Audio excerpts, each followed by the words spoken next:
Les évêques de France ont voté au mois d'avril dernier la mise en place d'un dispositif pour accompagner les personnes qui ont été victimes de violences sexuelles par un clerc diocésain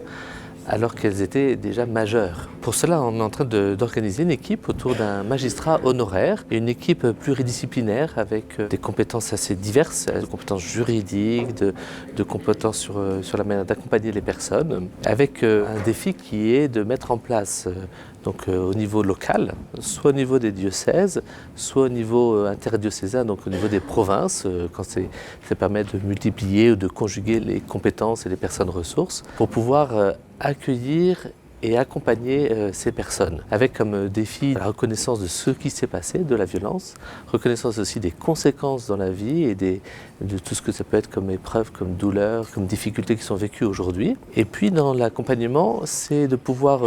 montrer tout ce qui est possible, notamment en termes de justice étatique ou de justice canonique, donc la justice spécifique de l'Église, de pouvoir proposer un chemin de réparation, un chemin aussi parfois par des signes ou des gestes symboliques qui vont permettre d'ouvrir ce chemin de réparation, et puis un accompagnement, et notamment un accompagnement spirituel. Et ça veut dire que ces chemins d'accompagnement, ce dispositif, il sera finalement personnalisé pour tenir compte du chemin de chacun, des besoins de chacun. Et puis la dimension nationale, donc autour de ce magistrat honoraire, c'est de pouvoir former les personnes de ces cellules, de les encourager, de donner les éléments, de permettre aussi de mettre en réseau et de pouvoir faire en sorte qu'un peu partout sur le territoire,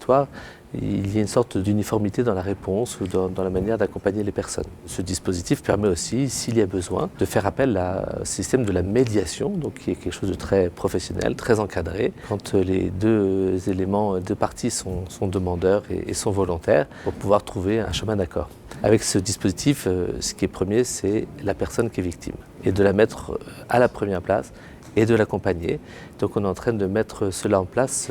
de mettre en musique ce que nous avons décidé au mois d'avril dernier. Ce dispositif, il va commencer à se mettre en place assez rapidement, certainement dans les mois qui viennent, puisqu'il y a déjà des diocèses qui ont commencé à travailler à la mise en place de cette cellule pour qu'en 2026, il soit présent localement un peu partout et que le travail national de coordination, de soutien, de formation, de points d'éclairage soit effectivement opérationnel. Et puis, normalement, autour de 2028, on relira ce dispositif pour voir comment il a bien répondu et comment il peut s'ajuster pour chacune de ces situations.